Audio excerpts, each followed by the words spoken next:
How has the district improved safety and security on campuses?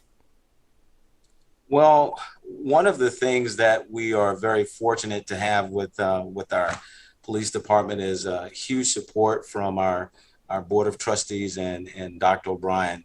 And so this year, in the wake of Uvalde and a lot of different other things, that we've been allotted 18 new positions for our police department, which were 10 security and 8 police positions, which would bring our staff, once we fill all of those positions, 31 sworn peace officers and 30 security officers for the school district.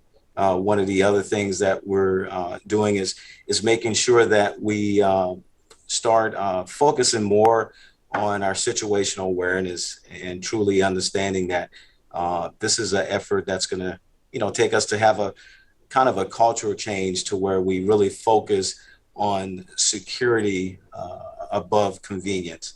And I think if we do that as a whole, we're going to be a lot better off when it comes to our safety and security.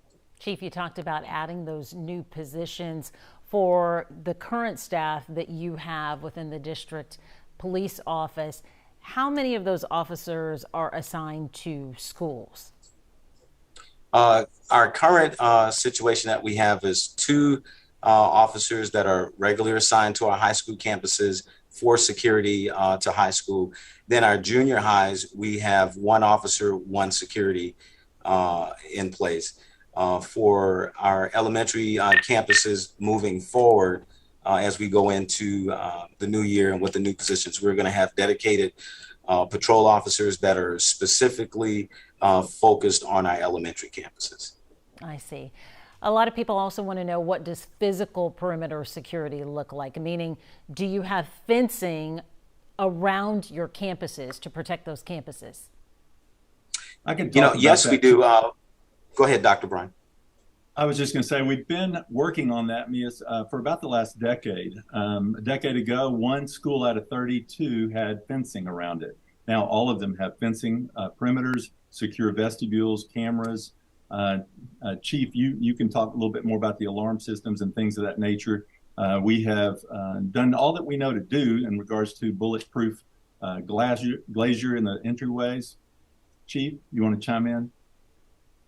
No, you hit it on the head there, Dr. O'Brien. We have done an excellent job of securing our campuses, hardening them, making it difficult for anyone trying to gain access to one of our campuses. Yeah.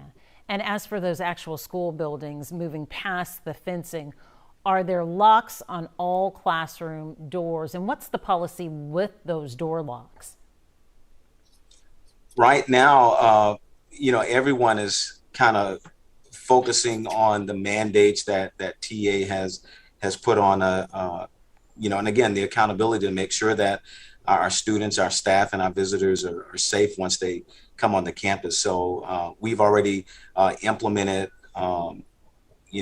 teachers and administrators, everybody understanding that our classrooms have to be locked at all times. And we have security and police personnel that are making sure that happens. We've been doing that since day 1, and we will continue to do that. Joy Powers, she wants to know, how often are staff and students trained for an intruder alert? Well, annually we do things. I think this year, even prior to the unfortunate events in Uvalde, our communications staff and I had already put in place to start doing some training that we could do training videos using the CRAZE model to make sure that our staff and students are aware of what they need to do should an unfortunate event take place.